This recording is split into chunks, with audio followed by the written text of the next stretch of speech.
Everybody, welcome to another Monday mini medicine card reading. I am Patrick, your friendly neighborhood shaman, and my phone does not want to stay. Okay. That's better. All right. Hello, everybody. Welcome. I am Patrick, your friendly neighborhood shaman, and we are going to pull some medicine cards. Hi, Lasati! Yay! Good to see you. So, if you are new here, the way this works is the first 5 people to say yes into. Hi, Carly. Hey, how are ya? First 5 people to say yes in the comments. Me. Is that a request for a card? Oh, I need to.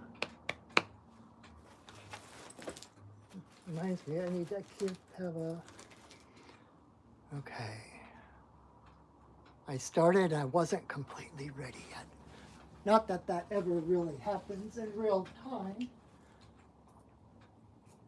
but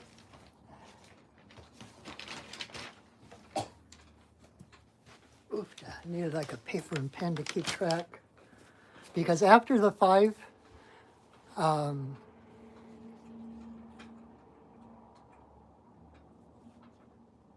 you were in Fiji with Marcy?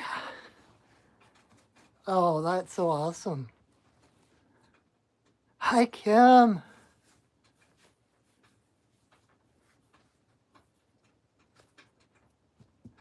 Kim, you are so kind. You're going to get a card anyway, Kim. It's not about donations. All right, so let me get back and kind of get caught up. So Carly, that is so funny between you and Marcy and Kim. All right. So the reason I'm keeping notes is because once we do the first 5 single card readings, I put all 5 of those into one whole spread for the community. You know, it's kind of like I've heard before, like when you're teaching a class,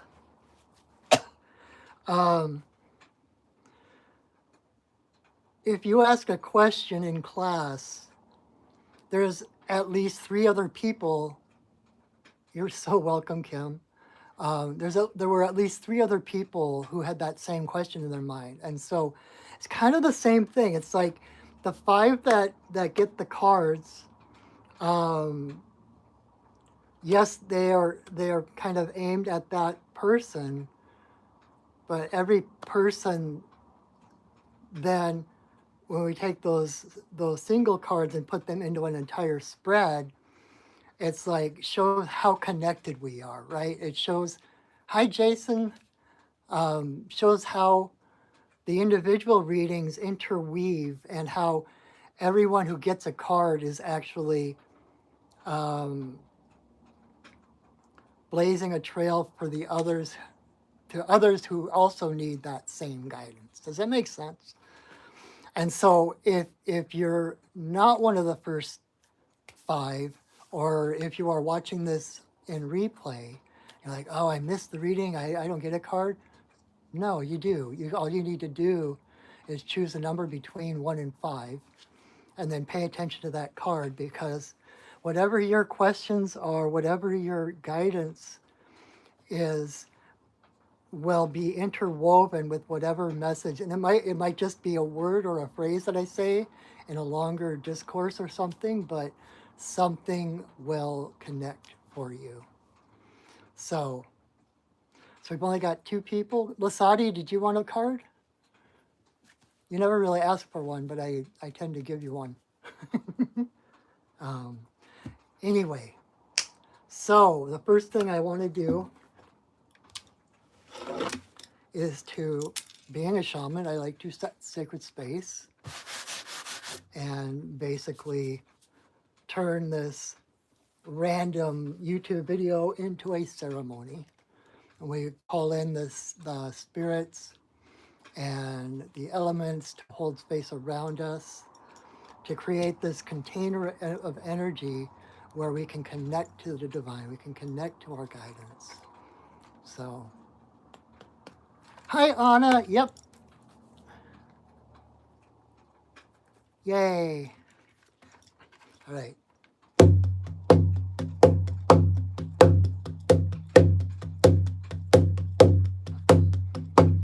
Spirits of the earth,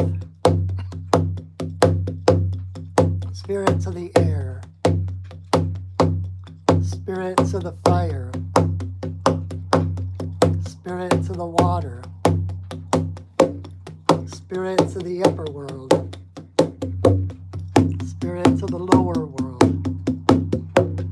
compassionate spirits of the middle world, the Fae, the spirits of the land, the ancestors of the land. Thank you for your presence. Thank you for holding us in your love and your light. Oh. All right. So, again, for those of you just joining us, welcome to Monday Mini Medicine Card Readings. The first 5 people to say yes in the comments get a 1-card reading from the medicine card deck. And then once we do those first 5, we take those same 5 cards and we put them into a spread for the community at large. So that is what we are doing. I still have a couple spots left. If anybody would like a card, all you need to do is say yes in the comments. And we will see to that. All right. So getting right into it. First card for Carly.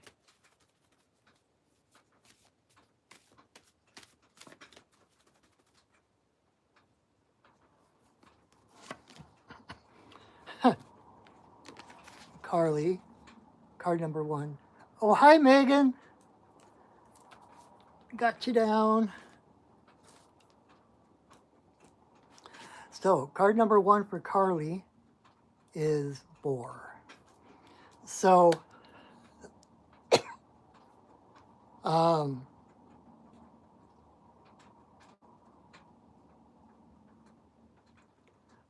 boar has been coming up a lot lately, and there's a good reason why. Boar tends to be about initiation. Hi, Moon Honey. Boar is, okay, so across the globe in almost every indigenous community that has some form of wild boar in their midst, killing a wild boar is the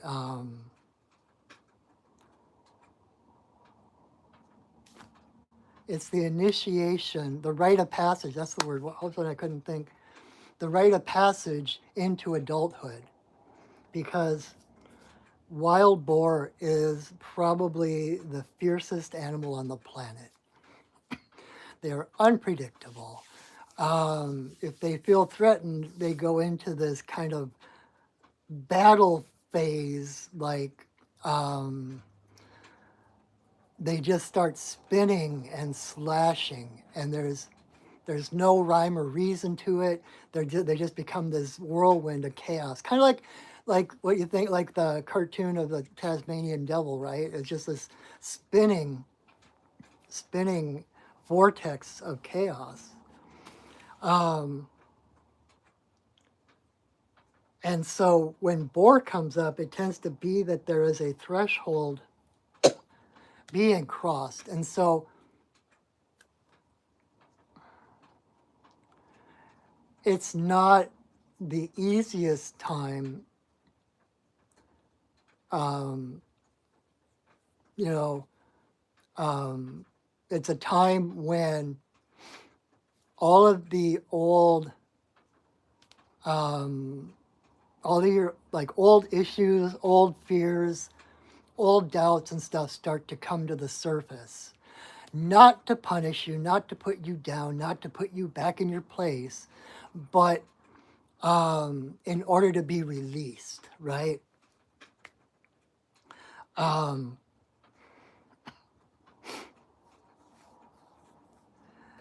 and the thing is, give me a second because I'm just getting this download.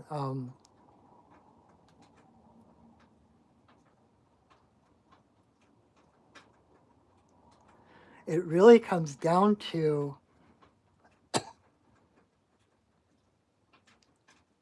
how do I put this into words?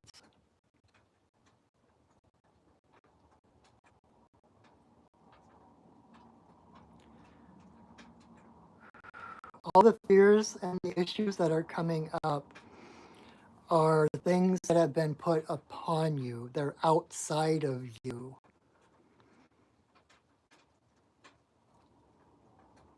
And so they are places that you have put your power into the past, right? Kind of like you put your money into the bank, right?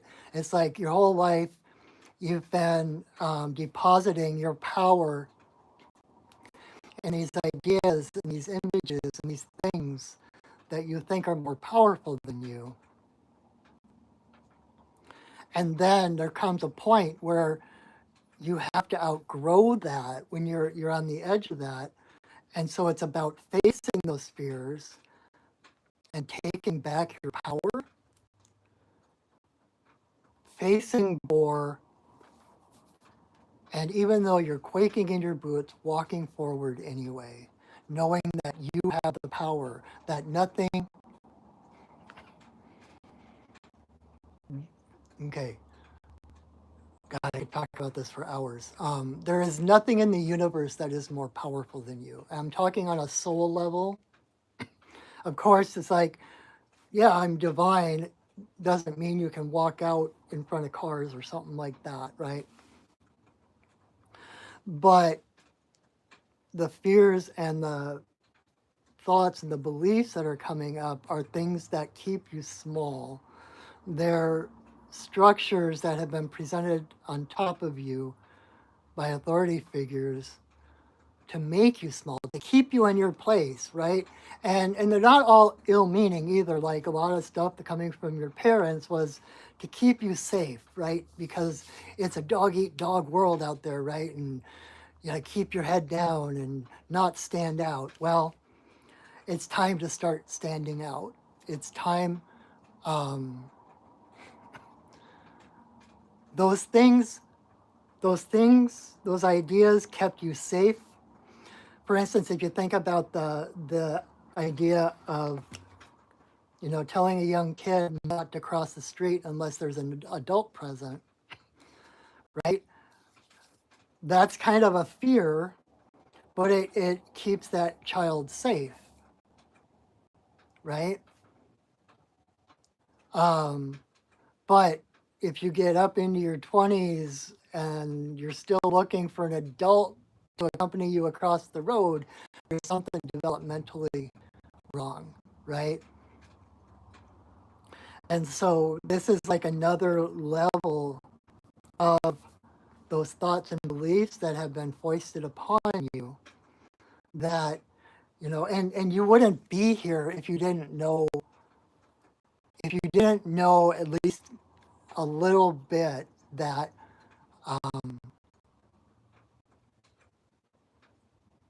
let's see, I'll put this different. If you didn't somehow see at least a little bit through the illusion of those fears, right? Um, And so it's really about claiming your own power, seeing those fears and walking forward anyway, knowing that they're an illusion. Um, and it's like, that's where you are right now. And the idea is that um, I always think of Bohr as being kind of the patrol that kind of circles your life with the fears. And anytime you start to get close to that, oh, there's no adult here, maybe I'll try crossing the street. And then, cars start zipping past, you're like, oh, it's like Bohr is that patrol person that keeps going around, kind of keeping those things alive to keep you safe in the center. He's like the seed casing that keeps the soft meat of the seed growing and expanding and progressing. But at some point, that plant needs to burst out of the casing, or it's going to die, right? And so the Bohr goes from being the patroller around your life to being the gatekeeper through which you expand to the next level. Kind of like how you always are challenged by a boss when you're doing a video game, right? It's like you do all these tasks and all these quests and all this stuff, and then you face the boss, and you can look at it, the boss is trying to kill you and put you in your place and everything like that, or you can look at it as being the gatekeeper that's making sure you have the tools and the wisdom and the experience and the skills, everything you need to actually survive on the next level. That's what's going on here. It's like you're facing the boss and you're not,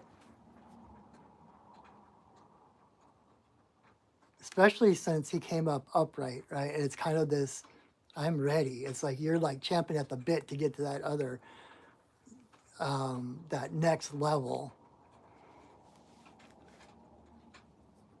Kind of like a kid trying to like going for their driver's license or something, right? And then getting their driver's license and then being on the road by themselves for the very first time. I still clearly have that memory of those feelings that I had the first time I ever pulled out of my mom and dad's driveway by myself in a car, right? It's that kind of thing. It's like all the stuff that goes up to that, all the classes and they show you all those fear-filled videos of accidents, et cetera, give you worst case scenarios, and then you have to go through the tests, and some people pass them right away, other people it takes a couple of times or whatever.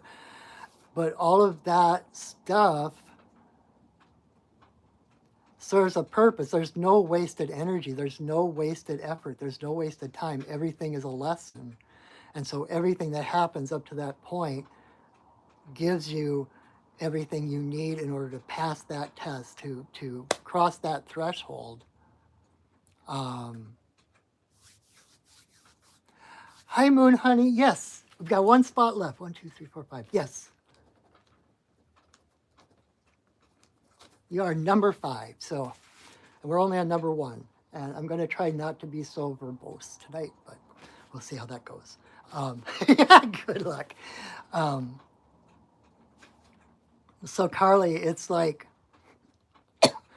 it's like that. It's like you're at that place, using that same analogy.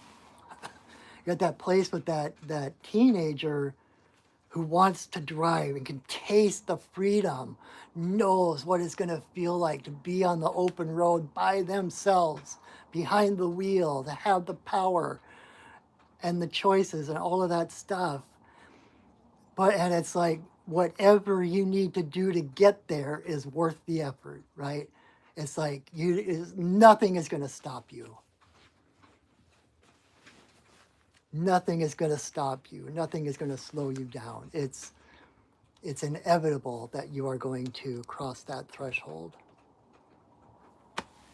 So, and I need to write that down so I don't forget. All right, card number 2 for Kim.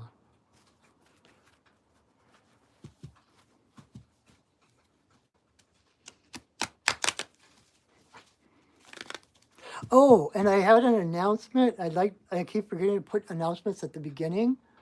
Um,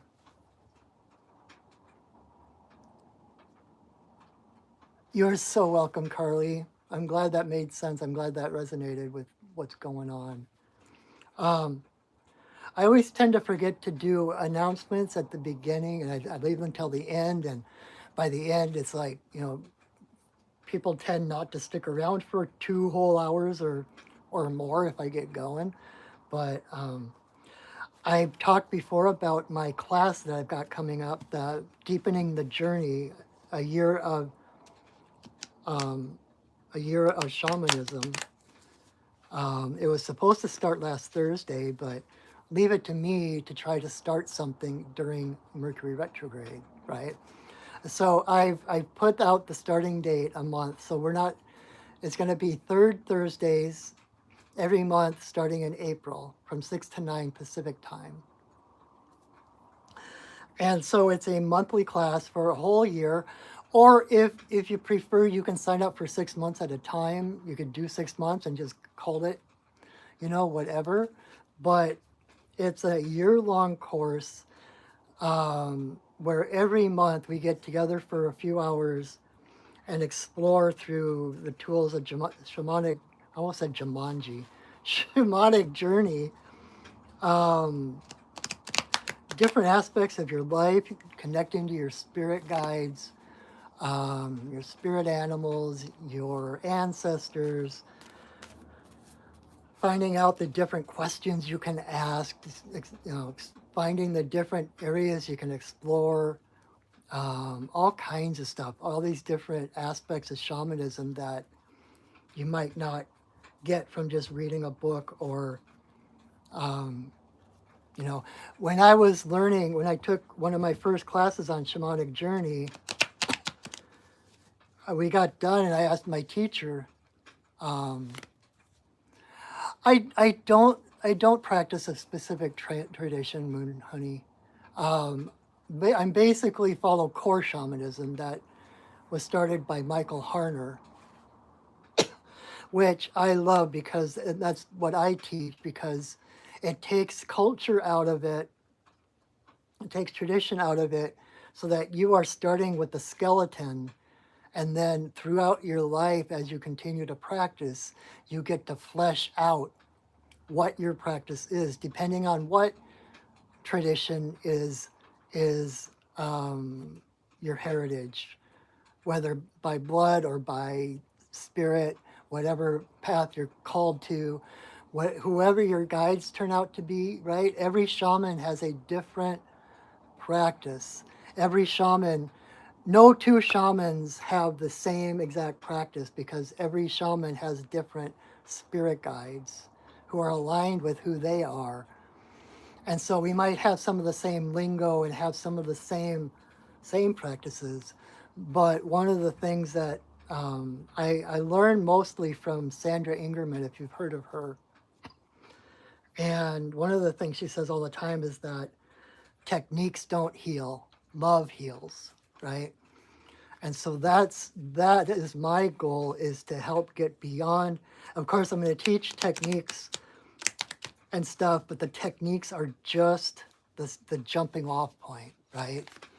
Um, there are things I've learned from my guides, healing techniques and meditation techniques and different things that I would never have heard or learned from anybody or from a book or something. They have taught me my own, and that's kind of what kind of build up this 12-month. It's basically a trust building experience with you and your guides, so that when your guides tell you something, you can trust that they have your highest good at heart. They're not going to mislead you, they're not going to misguide you, um, all of that kind of stuff. So if you're interested, you can look on my website, perchingwolfstudios.net. And if you look in the upcoming events and classes, it's top of the list. All the information is there, and you can sign up, register right there. It is, it, and I don't say this lightly, it will change your life. I've been teaching it for like a decade or so. And every person that's come through it has come through as a different person. And it's just, I can't imagine my life without my shamanic practice, right? And anyone can have a shamanic practice. Anyone can do shamanic journey or connect to their guides. But not everyone is called to be a shaman, right?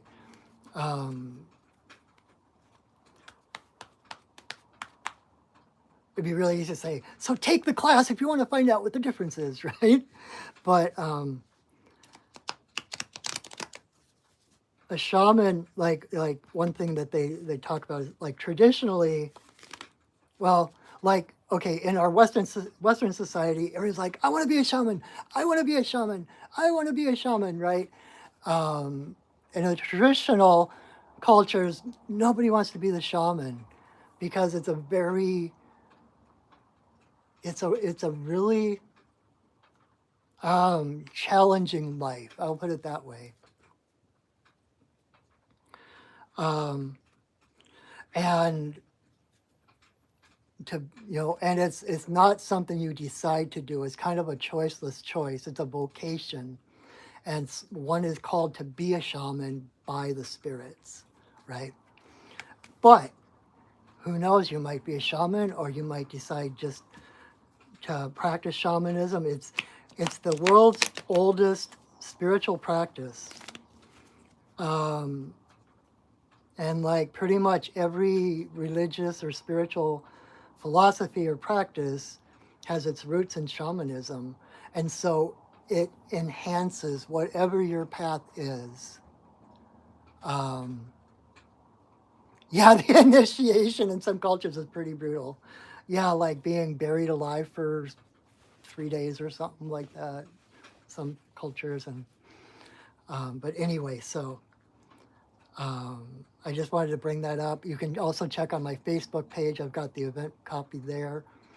But I just wanted to put that out there because I would love and I would be honored to be your teacher if that's something you're looking for, right? So thank you for listening. All right, getting on to card number 2 for Kim.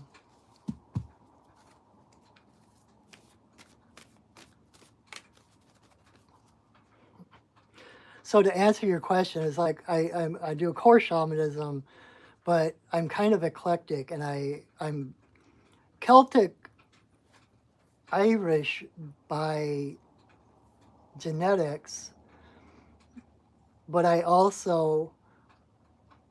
was raised in Minnesota, and I have a lot of Lakota spirit guides. It just every time a new spirit guide shows up, and my main spirit guide really has been White Buffalo Calf Woman. And so I'm not Lakota, I'm not Native, but I can interweave both of those traditions as exemplified by a Bridget's cross made from sweetgrass. So you get to, it's like what it's about finding yourself. It's about paring down, becoming the hollow bone, as we say in shamanism, getting all the extra stuff out of the way to become as authentic and pure as you can. So anyway, sorry. That again is something I could talk literally, and I do literally for hours. And if you ever you need a speaker or something, if you need someone, I do speaking engagements on shamanism and spirituality and all that kind of stuff. I love to talk about it. I love to answer questions about it. So anyway, card number 2 for Kim. It is powerful, isn't it? Yeah. It's my Irish, and because as a shaman, I honor the spirits of the place that I live, right? And so my practice is going to have a Native American flavor to it, not because I'm Native American, but because I honor the spirits and the ancestors of the land. So, and I interweave that with all my other things. So, all right. Finally, okay. For the 10th time, card number 2 for Kim. All right, here we go.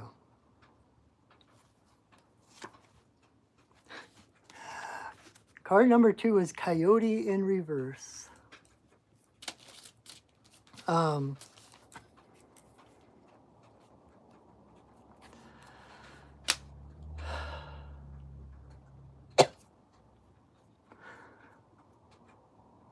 Coyote in reverse, like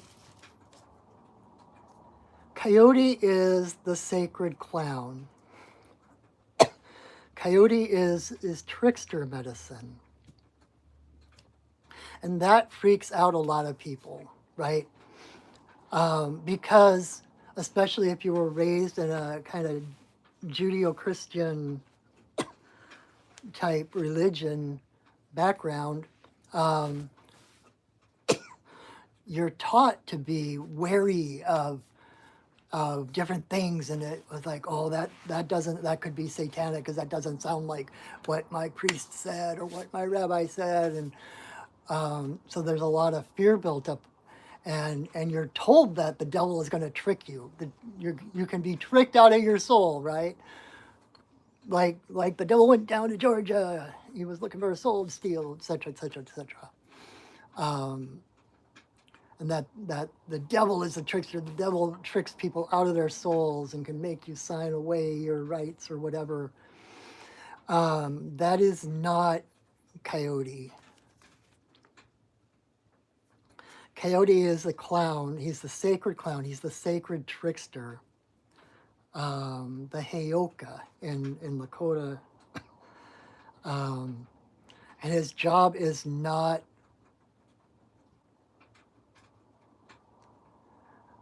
it is to trick you. It is sometimes to trip you up, but not in a mean-spirited way. If Coyote, like especially in reverse, is kind of a sign that Coyote's nipping at your heels, and you can either be really afraid and try to run away from him, but eventually he's going to trip you up, and you're going to fall. And I'm gonna break my stride, and I'm gonna slow me down. He's gonna break your stride, make you pause, and it's more from a sense of, come on, let's play. You're taking things too seriously. There's not enough joy in your life. There's not enough play in your life. You're taking life too seriously. Come on, let's play.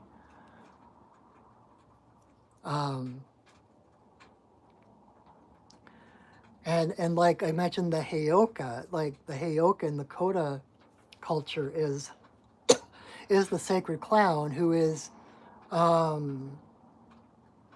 there's all these different taboos and solemn traditions and rituals and ceremonies and stuff and like that.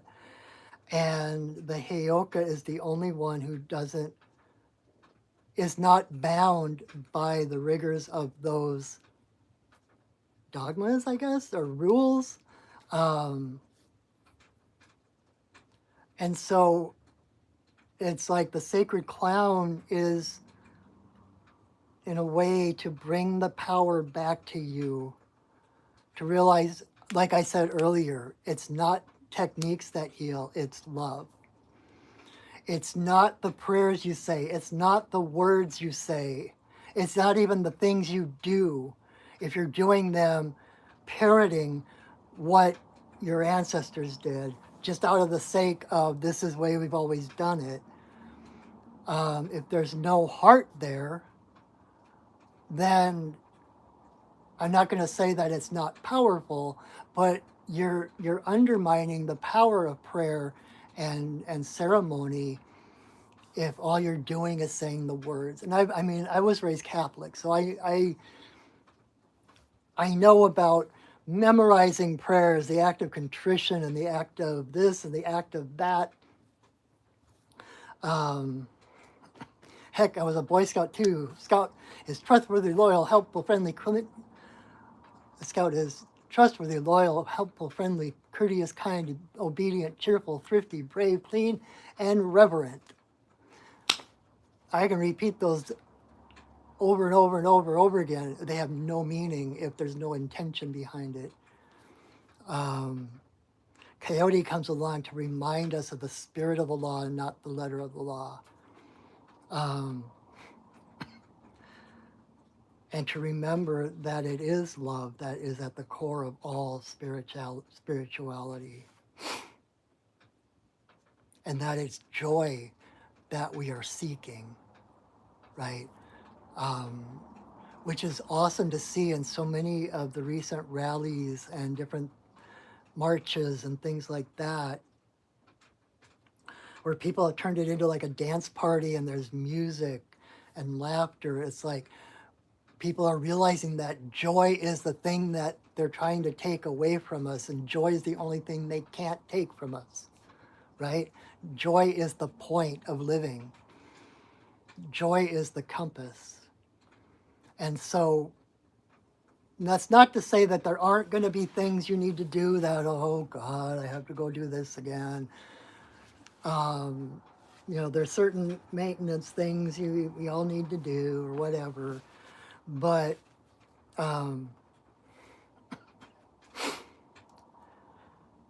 Coyote comes in to help be a little creative about how can you make it into a game. Kind of Pollyanna-esque. Pollyanna gets a lot of bad press, but actually a lot of the way she views the world is actually very valid. And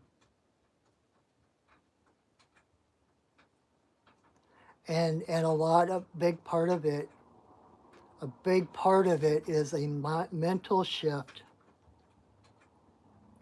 from scarcity mindedness, lack of resources, there's not enough, I'm not good enough, I don't deserve, the world is against me, who am I to do this, to abundance mentality, where it's like there is enough for everyone, that my joy does not take away from someone else's joy.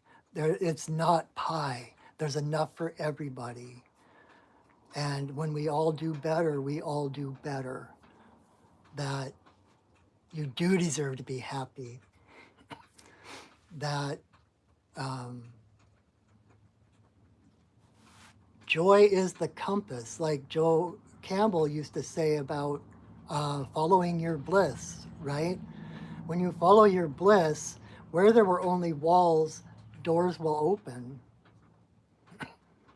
It's like when you're living in your joy, that joy is your purpose. That joy is drawing you forward on your path. It's the indicator of what you are meant to do.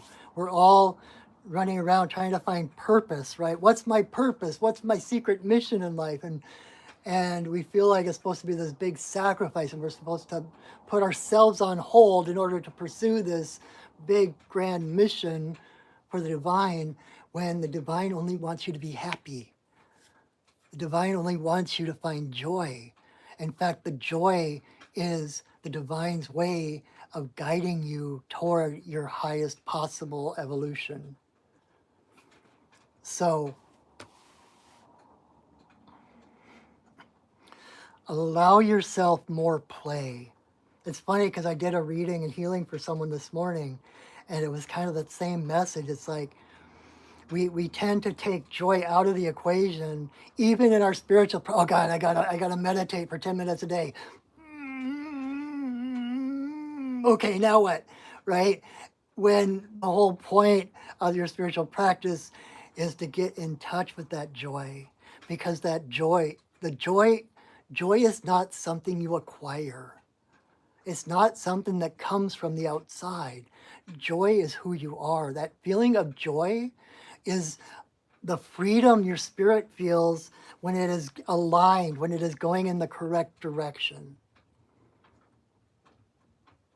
And so fostering that sense of joy, that sense of worthiness, um,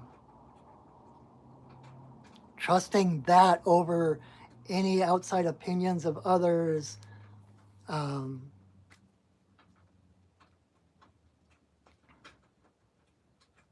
it's really, and besides that, bringing in Mr. Rogers again, who is actually one of my spirit guides, um, he talks about play like we talk about like we have school and then we have recess, right, for our kids. It's like school is serious, learning is serious, and then okay, now you can go play for a couple of minutes. Okay, now back, nose to the grindstone, and it's like we don't take into account that play is not frivolous. Play is not just extra. It's play. Play is learning. Play is education, right? I mean, think about even law of attraction, visualization. You visualize the result you want. You feel the result you want, and you play with that, and you focus on how it makes you feel. You feel that joy of what it would feel like to be that, to have that driver's license or whatever the thing is. Um, and that's the most powerful magnet to what you want, right? But it doesn't come from the acquisition of that thing, right? That joy is in your heart all the time. Oh crap, now I got that song in my head.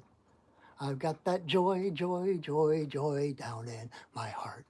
Down in my heart, down in my heart. That was like a Holy Communion song for us. Um, but that joy, when you desire something or when you need something, we think that the feeling of relief comes from having that thing, whether it's a thing or a situation or a person. But you can feel that feeling by just imagining that thing, right? Or if you're feeling down, just thinking about someone who loves you or someone you love makes you feel better, right? That feeling doesn't originate from them. That feeling originates with you, and that person or thing or place or whatever resonates with your feeling, with your vibration, and gives it the freedom to express. So, do do do do do do do do do do do do. Don't worry, be happy. And I say that jokingly, but it's still important. If you're sad, feel sad. If you're mad, feel mad. And do what you need to do to heal those feelings. And feeling those feelings is usually the way to heal them. But underneath, if you can get to that place, like underneath every other feeling, in every moment, joy is your essence. It's who you are. It can be covered over, but it can't be taken out. Um, so be good to yourself. Allow yourself to enjoy your life. Allow yourself the perks. Those aren't just extras and they're not rewards for doing what you're supposed to do. When you're doing something that brings you joy, that is what you're supposed to do, right? Because joy raises your frequency. Joy opens you up. It raises your frequency so that all of a sudden, instead of being down here in that seriousness and everything, You feel joy, it raises your frequency, and all of a sudden, hey, look, there's more to the puzzle than I thought there was, right? When you're in a joyful, abundant mentality, you see more of the map. And that itself is why it's important to focus on joy, because it brings so many more opportunities than um, nose to the grindstone, right? Okay, card number 3 for Anna. I was going to try to not be sober most tonight, but I guess.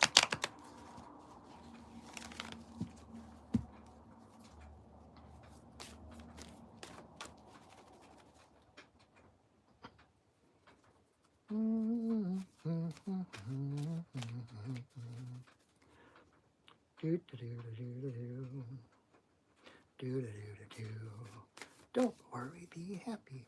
All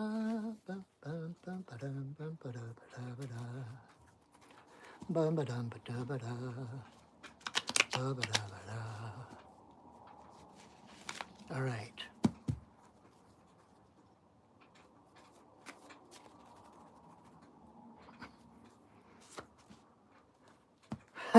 Card number 3 for Anna, we have Fox. It's really hard to do that without the glare.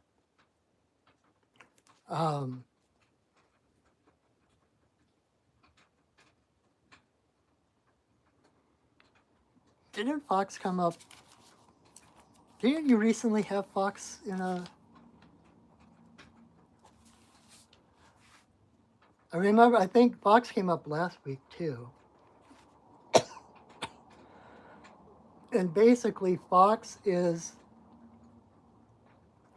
the ninja, right? Fox can disappear while you're looking at him. He's the master of illusion, master of misdirection, and they're crafty, and like the old saying, crazy like a fox, right?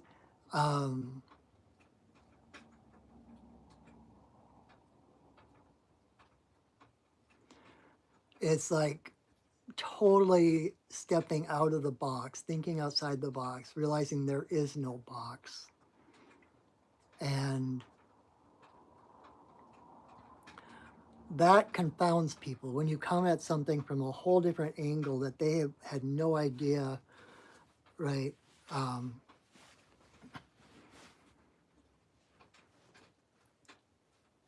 But it's all progress has come from people who think outside the box. Progress has never come from doing things over and over and over and over the way it's always been done. And most of the time, new discoveries come from accidents. It's not what they were trying to get. And that's what they ended up with, this thing that elevates humankind, right? So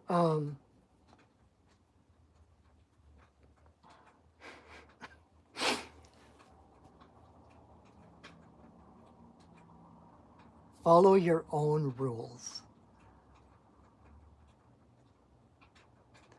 Not in rebellion against the establishment or anything like that.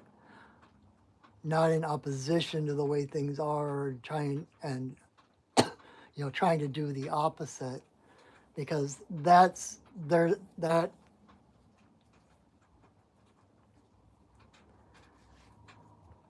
just rebellion. There's no heart in that either. There's no vitality to that.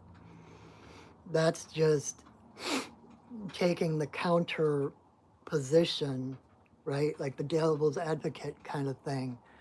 And if you're doing something opposite the way it's supposed to be done, you're still, that rule, whatever that system is still controlling you, because everything you do is in reference to that system.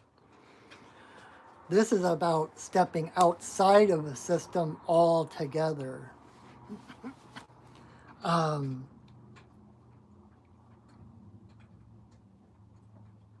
actually following your own heart. Your heart is the one that tells you what's appropriate and what's not appropriate. And when you can follow your heart, you can do no harm. Um, because your heart is what connects you to every living being in the universe, connects you to all humanity.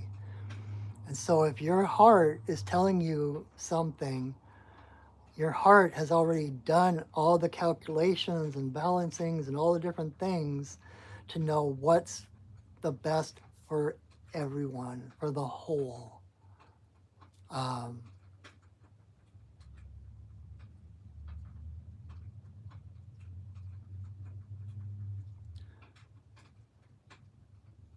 it's interesting. I'm getting some images and I'm trying to figure out how to fit them in. Give me a second.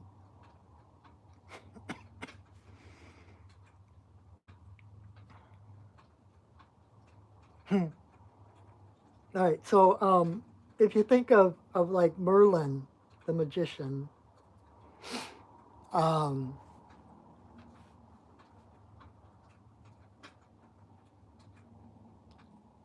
he was crazy, right?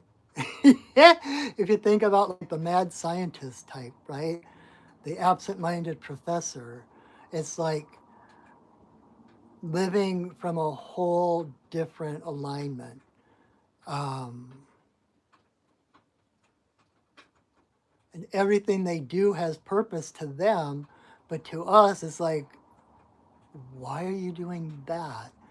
What's the point in this? And but so it's kind of like it's that idea that um, genius and madness are kind of a very thin line away.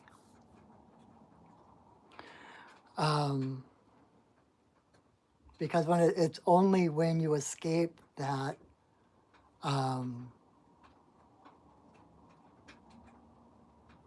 the tethers of that um, reason and logic and rules and ethics and all this stuff. Well, maybe ethics isn't the best thing to bring into that, but um, well, it kind of is because if you know the law might say one thing, but the ethical thing is to do something else. But it's like um, following, being present in every moment, acting on your heart and its lead, right? No matter what the rules are, it's like they talk about the difference between religion and spirituality is that um, a lot of times religious people will do whatever they're told, whether it's right or wrong, and spiritual people will do what's right or wrong, no matter what they're told. They'll do the right thing no matter what they're told. And so it's like sometimes you're coloring within the lines, sometimes you're coloring outside the lines. And what people don't realize is that you're coloring a whole different picture that they don't even see the lines.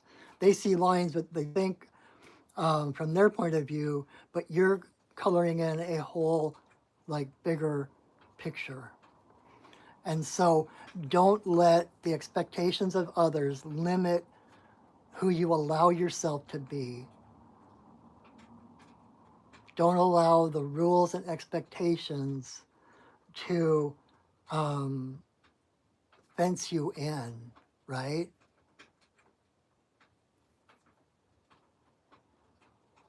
Oh, you're so welcome, Kim. I'm glad you enjoyed that.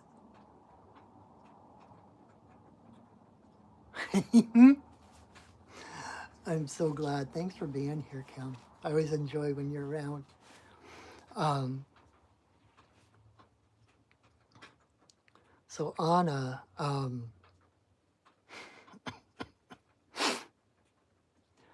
People will judge you to be a rebel.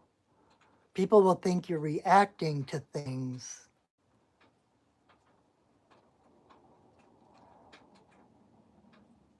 Because just because the direction you're taking is in exactly the opposite direction that they want you to go in. And so that can be seen as a rebelling, or they're drawing a line and you're coming to heads with the line they're drawing, that expectation, and they think you're just rebelling, trying to fight that barrier they're putting up. But your destination is way beyond where that barrier is. It just happens to be on the path you're taking, so that it seems to be in um, an exact opposition to where you're going. But it's not that you're rebelling or opposed to that thing. It's that your path is so much bigger that the limited ideas and expectations can't contain it, can't find a reference point for it, right? So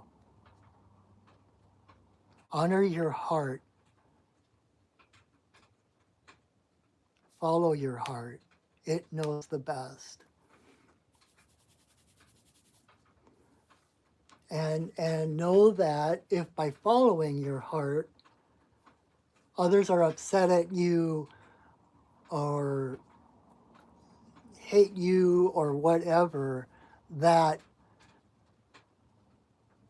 is actually a gift you are giving them by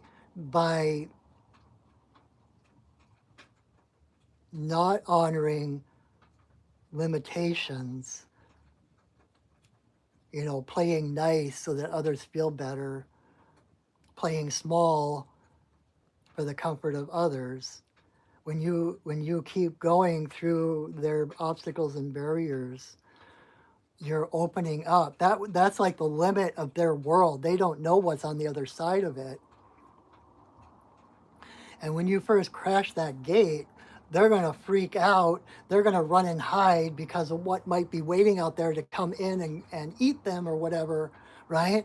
But the longer you stay true to your path, the more that they're going to eventually come to that gate and look outside. Oh my God, the world's so much bigger than I thought it was.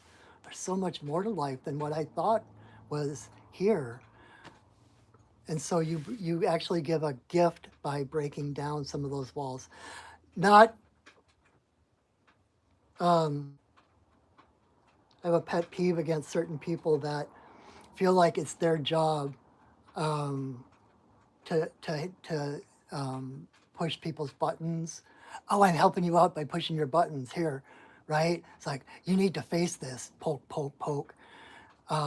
That's not enlightened either. That's no one's purpose is to focus on hitting someone else's buttons. Your focus is in your heart, and it's a long-term goal.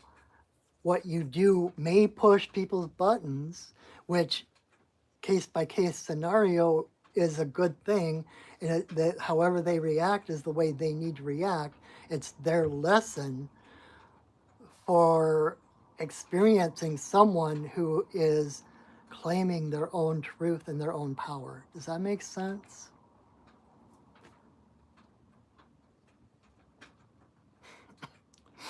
Don't pretend you can't fly just because others haven't found their wings yet.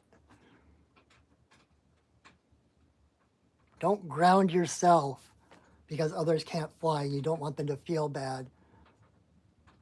Give them a vision of what is possible. Spread your wings and fly. That is going to heal more people and show people what is possible than if you pussyfooted around and just flew on your off time, flew on the weekends when no one could see you or whatever, right? So be true to yourself, okay? All right, card number 4 for Megan.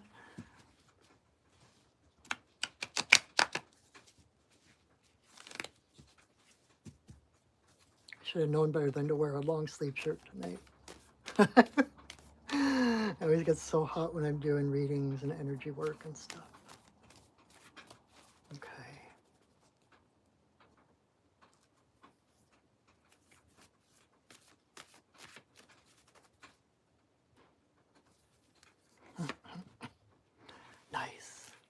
All right. Megan, your card is Otter. So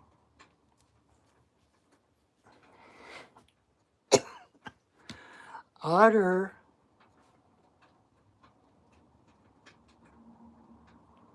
everything Otter does is joyful. Everything Otter does is playful. Even problem solving, it's like they turn everything into a game. Um,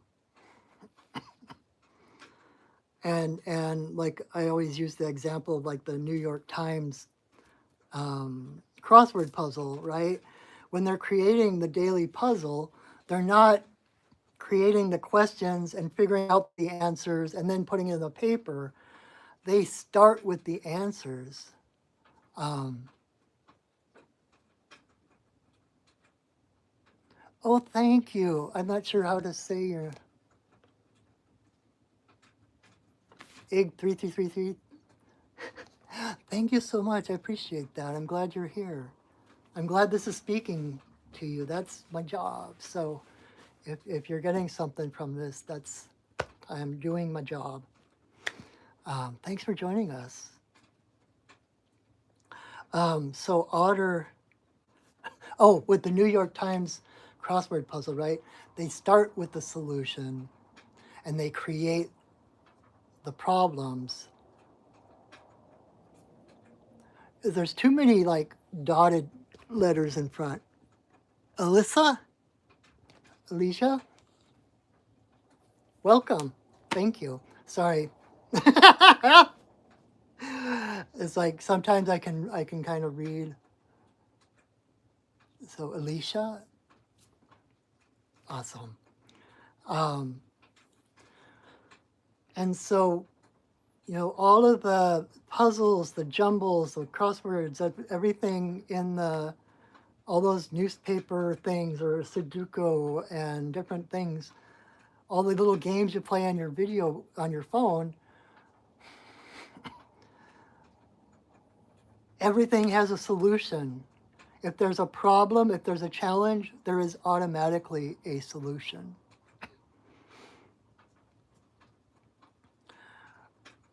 There is no problem that is unsolvable.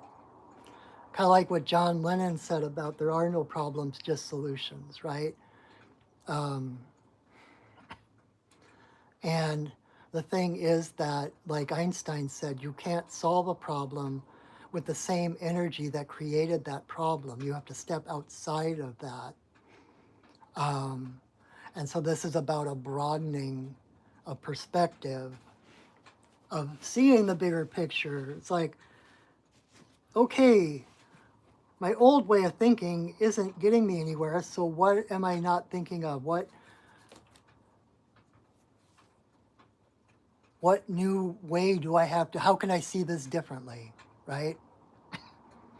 And so it becomes play. It becomes, all the people playing video games, it's all the same thing. It's like it's a challenge and they're trying to solve it. In every single video game, there's a solution. You don't start with the problem and, okay, let's see if anyone can figure this out, right? It's not like scientific physicists trying to figure out the universe type thing.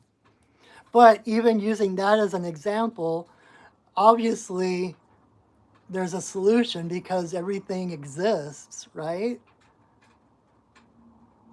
And if everything exists, everything's connected,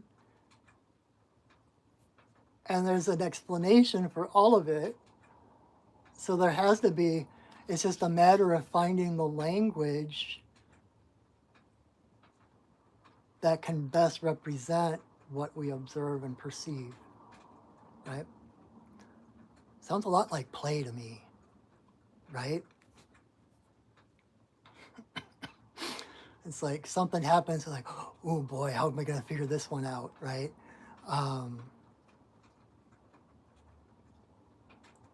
And so there's this And the thing is, we have this tendency to think of like kind of happy-go-lucky people as naive and, you know, I've been accused of being a fluffy bunny before because all I see is the light, blah, blah, blah. And it's like, I have known a depth of darkness that I hope most people don't need to visit. But so I've earned my innocence, right?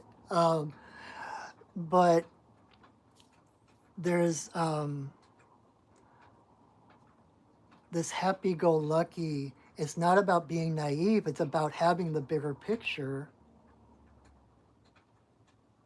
of seeing the connection, right? Otter holds a lot of the divine feminine energy, that inclusivity. Um, when an otter meets another creature, they assume it's friendly until proven otherwise, right? They're very community, family oriented, and they're curious. It's that curiosity. Keep that curiosity alive. Um, I saw this thing with scientists talking about what we can expect when we meet the first, the first time we ever meet aliens. Um, what can we expect? And this one scientist was just brilliant. He said, there is one ingredient that is endemic to every living thing, and that is curiosity.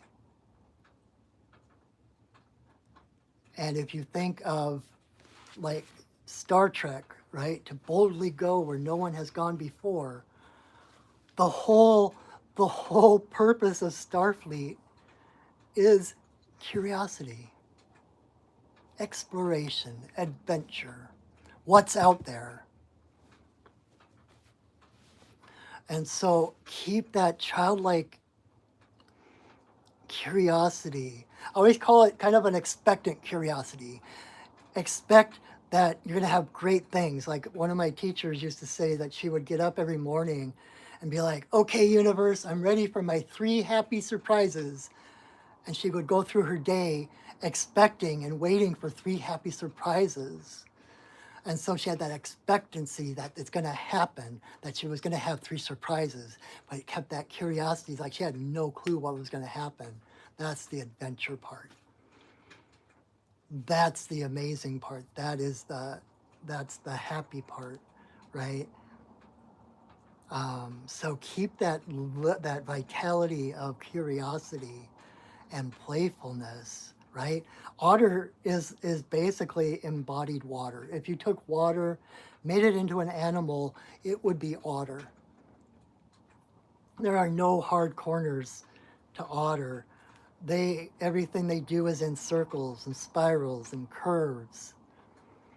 Um, so be soft with yourself. Give yourself the compassion that you needed when you were young. Be the one you needed when you were young.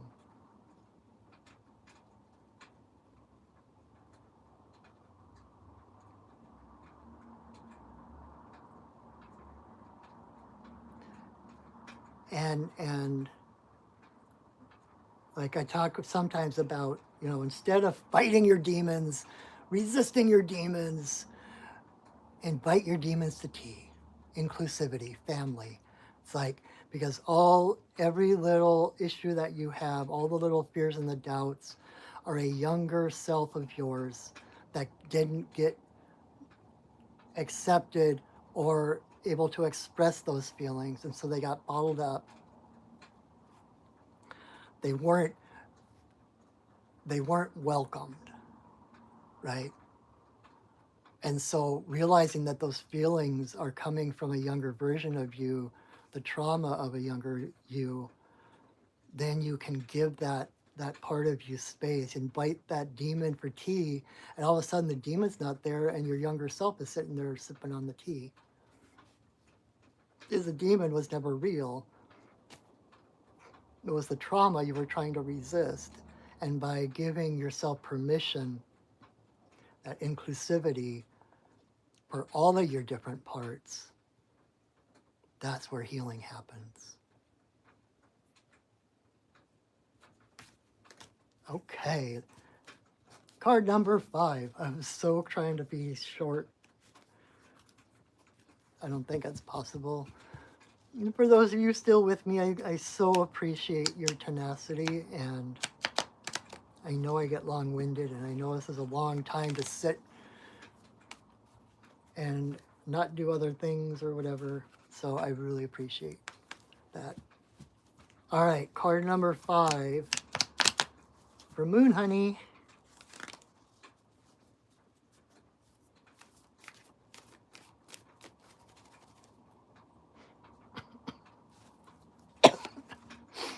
Okay, so card number 5 is, oh, thank you, Alicia. Card number 5 is Crow in reverse. So,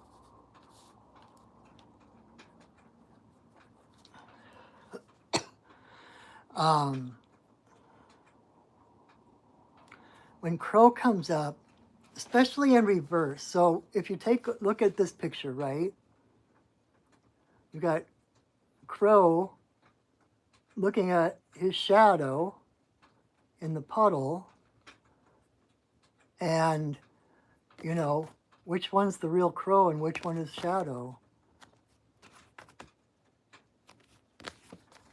And so it's like at the moment, a lot of what is happening for you,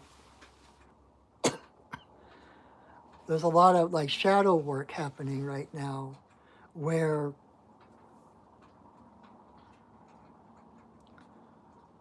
you're learning to discern between what is illusion, right? What is shadow, and what is really you. It's kind of a coming home, kind of a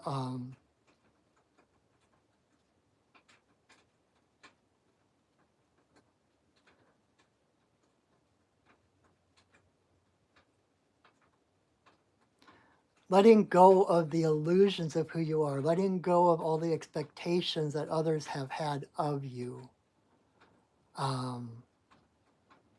Cutting those cords, cutting off of those illusions, and stepping up into authenticity and who you really are. And it's very shamanic, right? Like as a shaman, when I'm doing my shamanic work, when I'm doing healing or working for someone, I actually put an eye cover on. I have a scarf I wear over my eyes, even if it's dark in the room, just because it helps to filter out any possible light. Because as a shaman, it's like I go into the darkness to find the light to bring back, if that makes sense. And it's realizing that, you know, dark and light are not evil and good. Dark, it's like the yin yang, right? You've got the circle with the two kind of fishy looking symbols, the black one and the white one. And the seed of each one, like the black one has a white eye, the white one has a black eye. It's like the seed of each of those is in the other one. And it's the masculine and feminine dancing. And when you can realize that that darkness, if you can take, and this is a big thing. I don't mean to make it sound so simple, but if you can get past the self-judgment, like I was saying earlier about when those issues come up, to recognize it as a cry for help from a younger version of you, and just give that self of yours permission to feel that in your body.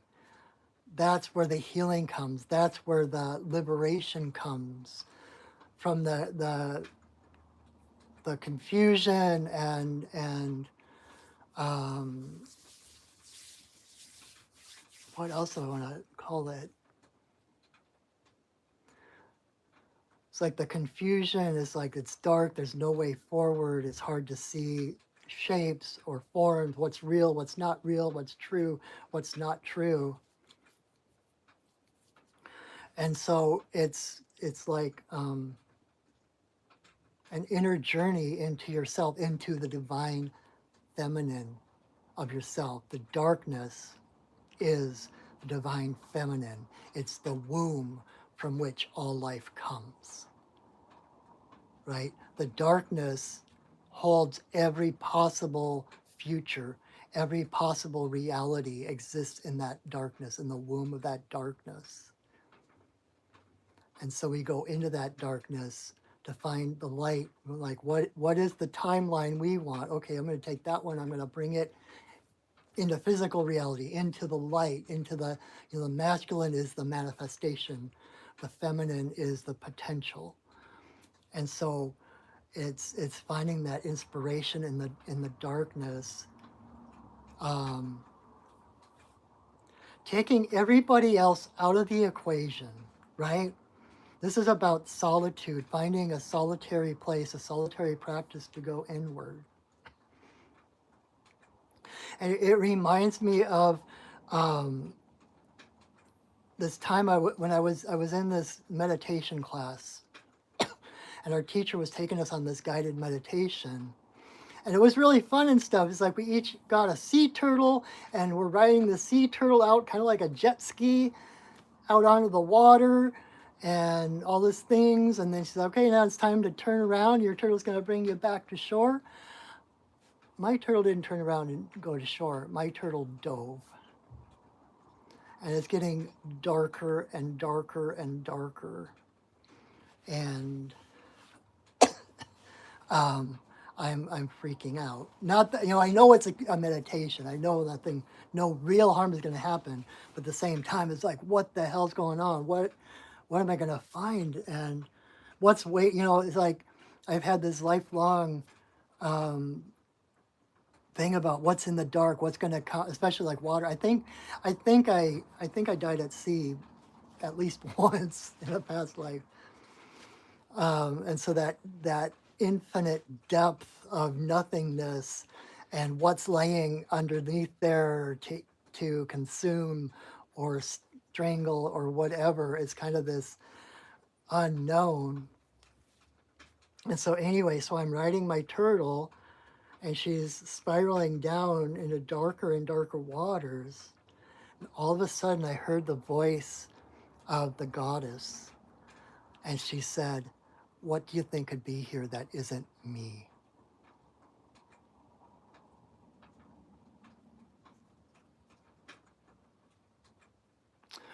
That is a really good question. Moon Honey, how do you become whole within the darkness, honoring all experiences but shedding what is not yours? Do I discover who I am or do I create it? The answer is yes.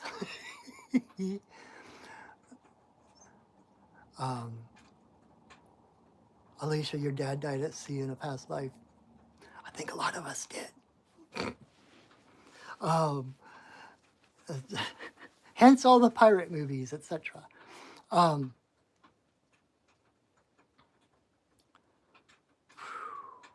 That could be like a whole class to answer that question, but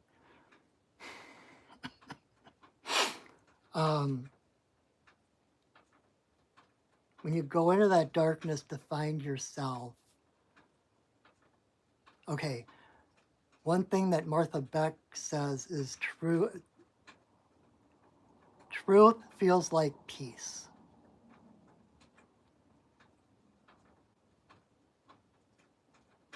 Oh, I sort of answered with the story of the turtle? Yeah. But you go into that darkness and it's that ability to sit, being the eye of the storm, whatever's going around. It's like you are whole, you are safe. And paying attention to what how things feel. If it feels like peace, then that's true. Like again with Martha Beck, she talks about the shackles on and the shackles off feeling. If something feels, oh, you didn't interrupt, that's all good. Um,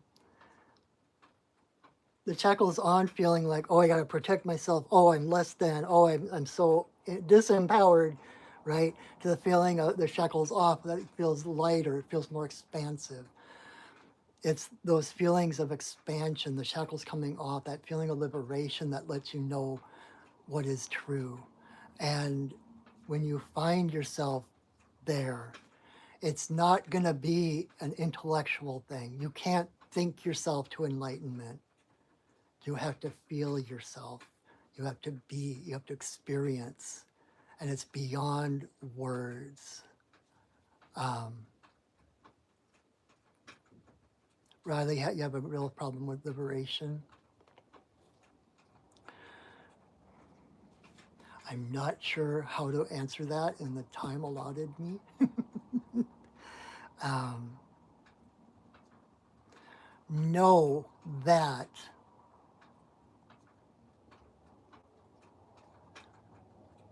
like Dr. Wayne Dyer said, you are a spirit having a human experience, not a human having a spiritual experience. Anything that's holding you down, anything that feels like the shackles are going on is false. Anything that makes you feel free, anything that makes you feel empowered, not power over, not better than someone else, but makes you feel free in your own skin, makes you feel better, that is liberation. It's like you are eternal. You are in your essence.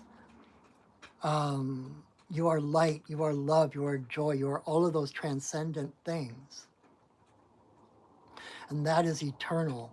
And no matter what you're facing in this world, everything in this world is temporary. You feel controlled.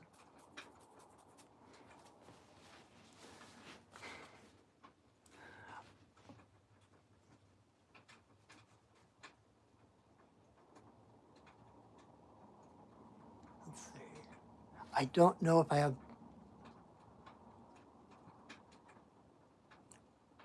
Is that the hollow bone?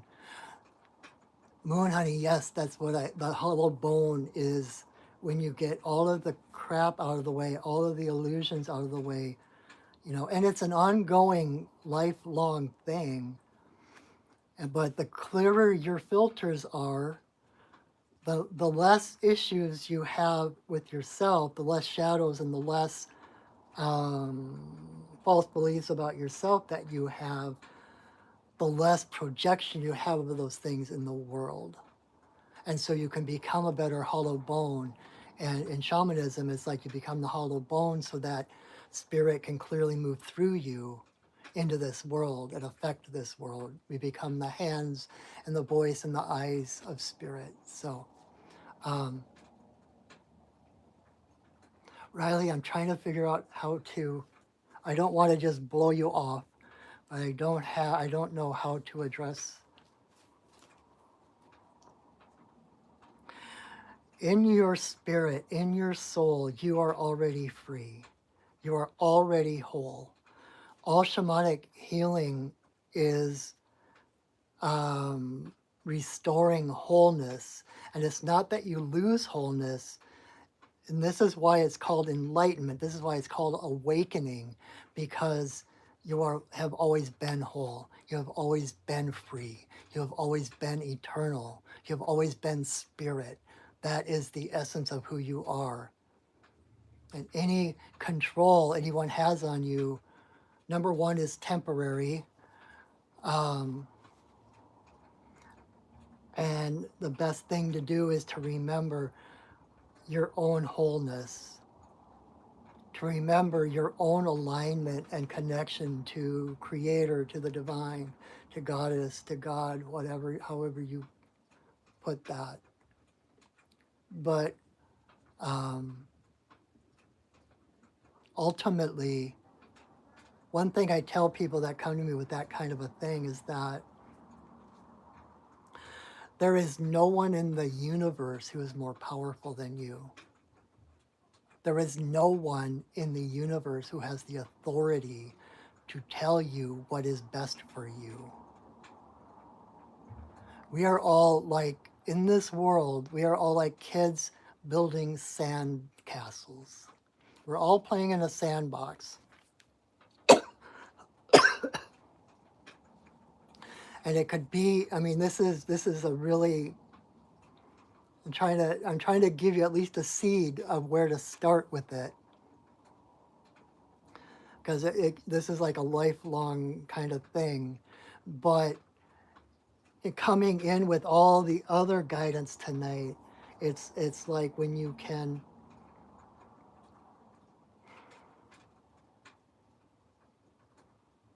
when you know the difference between who you are and who you aren't, what's been projected upon you, when you can come into that truth of your own being, your alignment, um,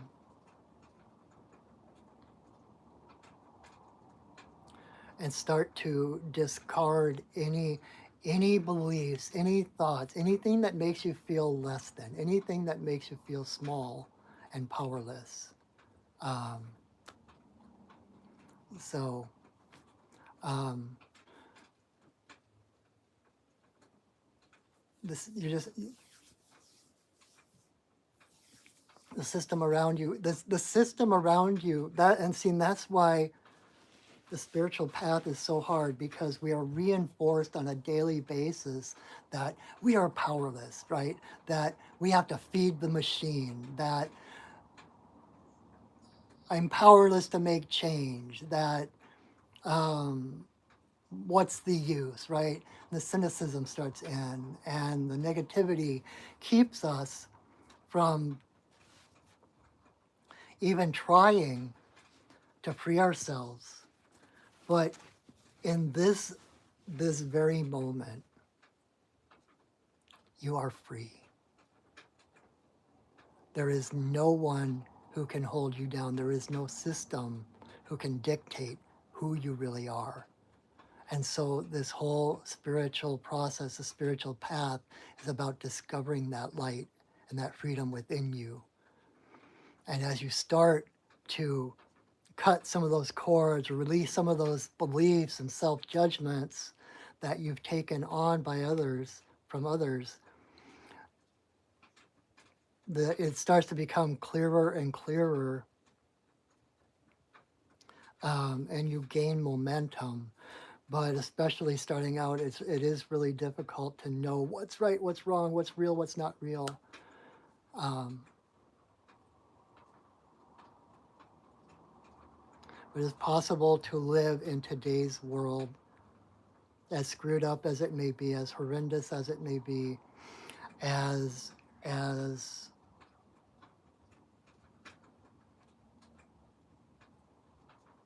controlling as it may be. There is nothing that, gosh, I'm having trouble putting it into words. Um,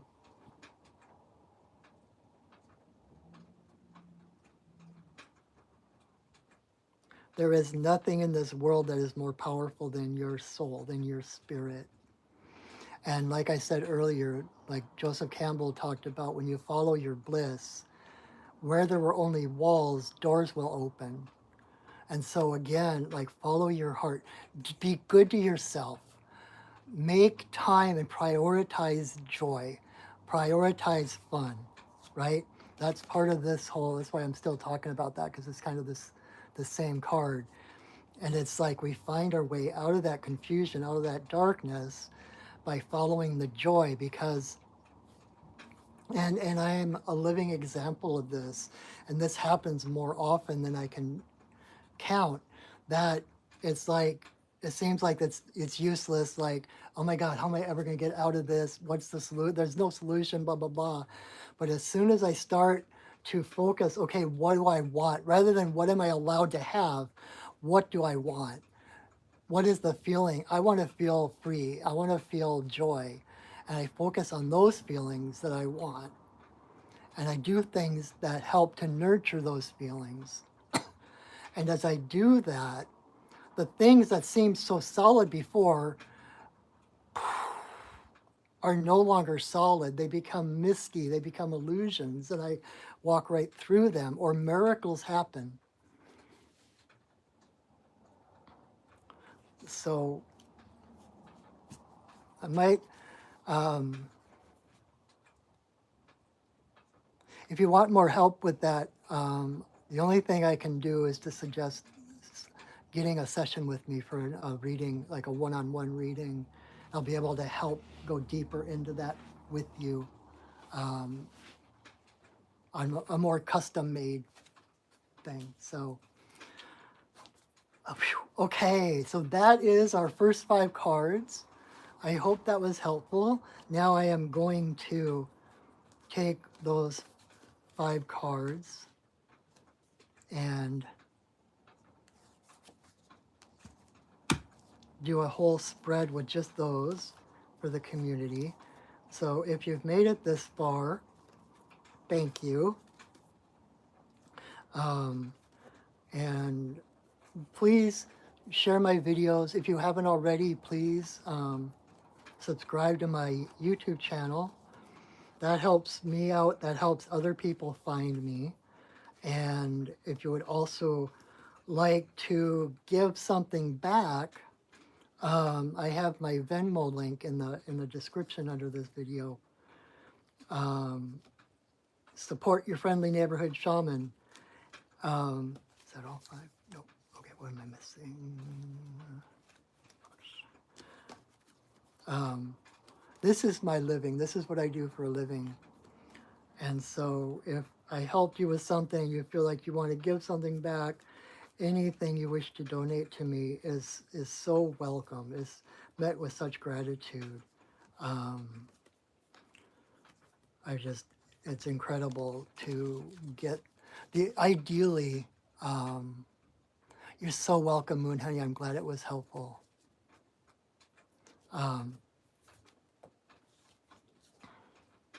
Traditionally, a shaman supports the community and the community supports the shaman.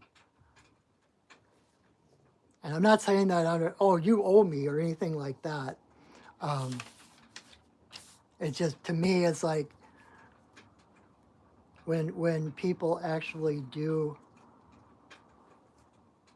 okay, I'm trying to get this set up for you. When people do support me, it's so heartwarming, and it's one of the ways I know that I'm actually fulfilling my purpose and my duty, everything. So, and again, I mentioned earlier the year-long course in shamanism, deepening the journey. It's a year-long course. If you're interested in shamanism, I don't want to go too much into detail. I spent, if you come in after the fact, I did a whole little talk about that class and shamanism and stuff. If you want to rewatch the video, find that part. Or visit my website, perchingwillstudios.net. I've got all the information there on the upcoming events and classes. It's the first thing on that page. And I got all the information there, and you can sign up for that class right on my website.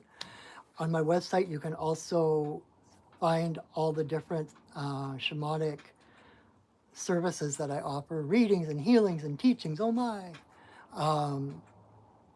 And you can learn more about me. You can see those things. You can sign up for sessions with me right there. And if group learning isn't your thing and you prefer one-on-one, I also take on mentor students. And so if you enjoyed this video, if you enjoy listening to me prattle on, and would like to learn more, we can set something up like that to do some mentoring sessions, etc. So that was our intermission. Let's all go to the lobby. So I'm going to move my phone down this direction. Okay. Ah. Okay, and see if I can.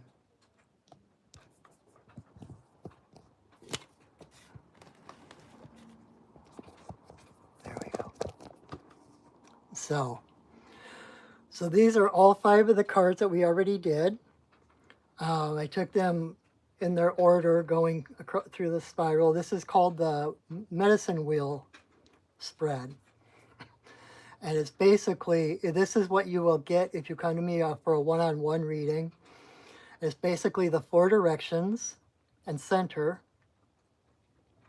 I think the mirror thing is on my phone right now, so I don't know if the sides, if they're flipped for you or not, but we've got east, south, west, north, and center. And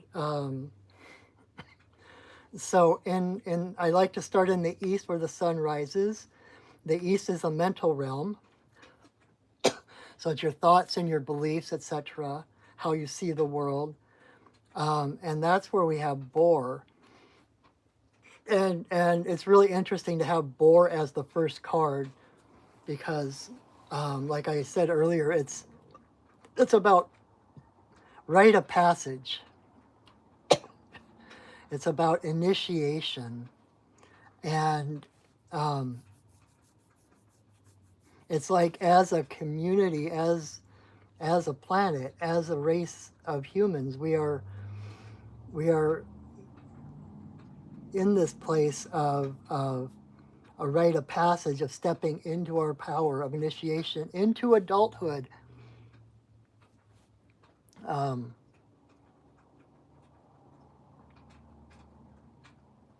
And the place has taken place mostly is in the mental realm, in our thoughts, in our beliefs, and how we see the world, how we perceive the world. And so we're having to, seeing how the old ways aren't working,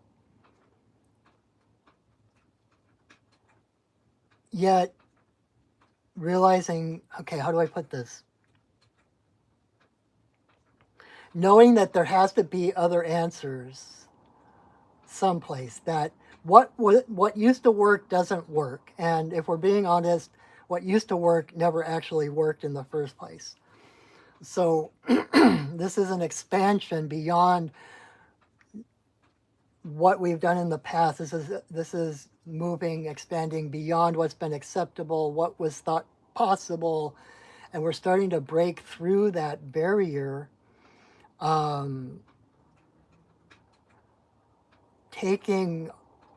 claiming our power to create our own world. That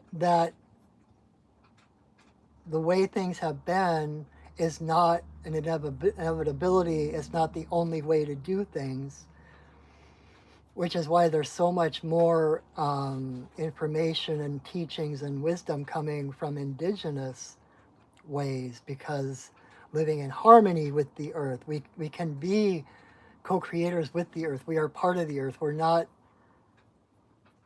not separate from nature. So this is coming into our own power, realizing our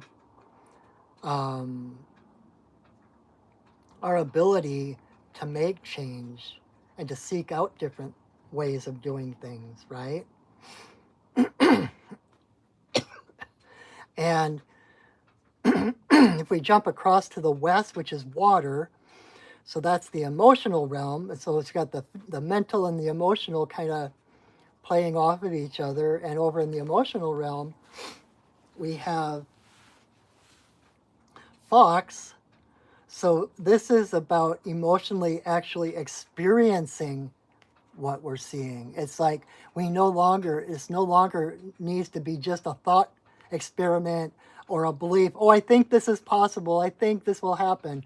We have actual physical, experiential evidence and proof of other ways of existing together on the planet. And it's kind of like that Seal song about we're gonna have to get crazy to. I can't remember the lyrics now, but something about we're gonna have to get crazy if we're gonna save the world or whatever. It's like letting go of obligations of old structures and creating new ones that actually support us. Seeing through the illusions of the necessity for, you know, the balance, the equations of for some people to do better, other people have to do less than. It's like evening those, bringing it into balance, realizing that life is a non-zero sum, and that as each of us does better, if every one of us has our needs met, we all do better. We all have such a greater um, realm of possibility and potential with which to create from, because no one's in survival mode. And we can have a world there like that. We have the resources to feed the world, to house the world, to see to the basic needs of every person on the planet at this time. The only thing in the way is it's not a crisis of resources, it's a crisis of thinking. It's a crisis of, of goodwill, of seeing the whole, seeing the connection. It's a crisis of perception, not a crisis of what is real. And so we have these two things kind of like the wings that are guiding us, as kind of like our stabilizers as we build this new pathway of the unknown, finding that, south is fire, so that's the action card. That's kind of the sense of purpose. And coyote is about playing, about joy, about not taking life too serious. In fact, I love Oscar Wilde's quote about life is too important to be taken seriously. And so we're starting to realize the importance of joy, the importance of fun and relatedness and creativity in the world that we create. We're starting to slow down. We're starting to stand in the way of so-called progress in order to entertain other ideas of what is possible, right? And on that same level, oh wait, this is supposed to be upward. Okay. And so up here on the north, which is Earth, so the physical world,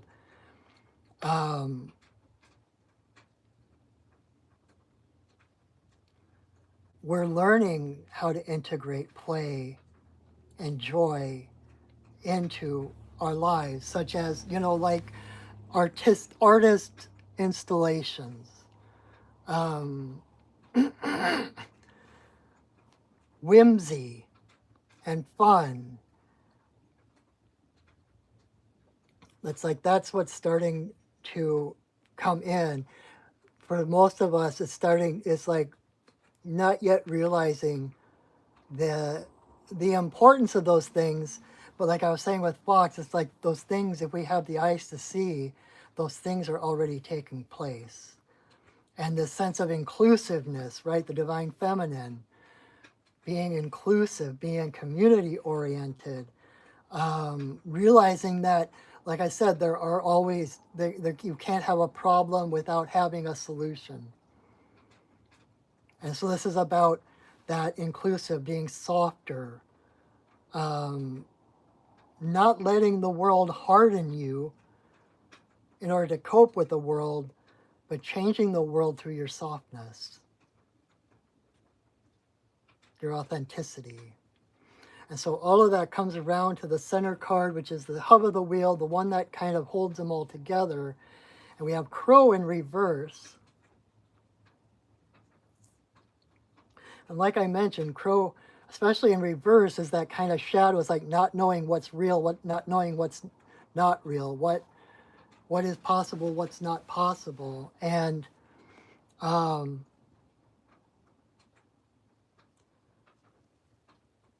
this is kind of this crisis I was saying, this crisis of perception is,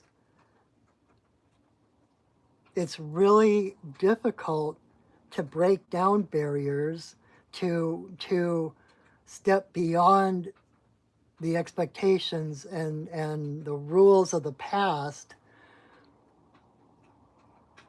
to create a different reality, to create a new reality.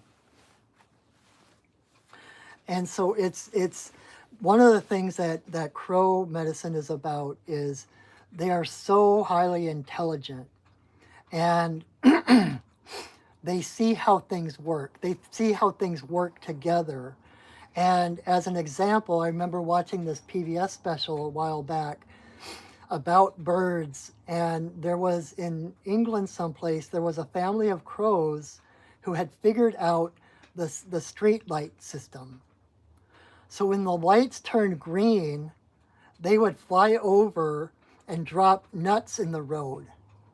And the cars would drive over the nuts, crack them open, and then the crows would, as soon as the light turned red, the crows knew the cars would stop and they would fly down and eat all the nuts that got cracked open by the tires. And the light turned green, they would go gather more nuts and drop them in the road. And so it's about, again, that open-minded perception of seeing how things work, of seeing that things are working with this more community-oriented, more matriarchal kind of a view, that it really does happen, that it really does work. And by doing that, bringing everything back into alignment where we know what's real and we know what's just the shadow of the past. We're no longer obligated to do things the way our forefathers did, because our forefathers lived in a whole different world with different needs, different limitations. And what grandparents don't want their grandchildren to do better than they did, right?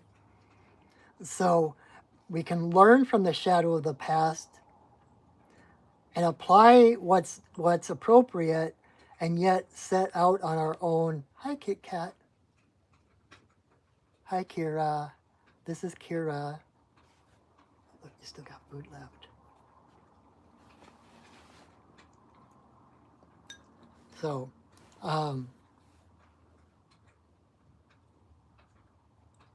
and again, that darkness is not a trap, it's not evil, it's not the destruction of the world, it's the birth of a new world, the birth of a new way of being.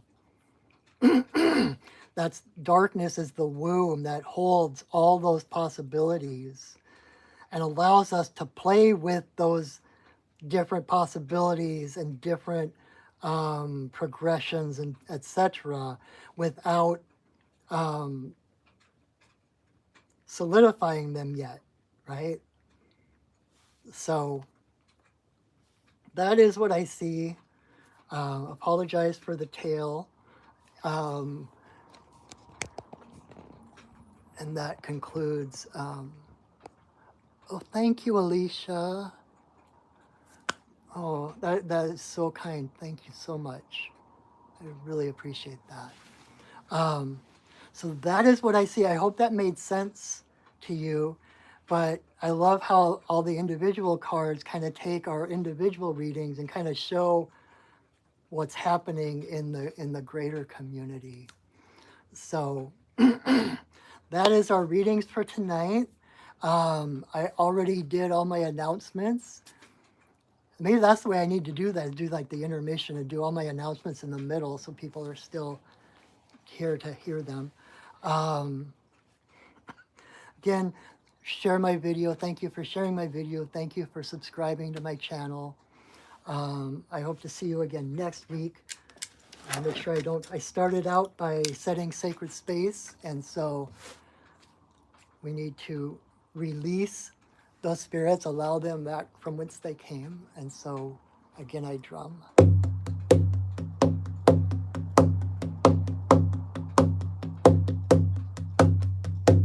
Spirits of the earth, spirits of the air, spirits of the fire,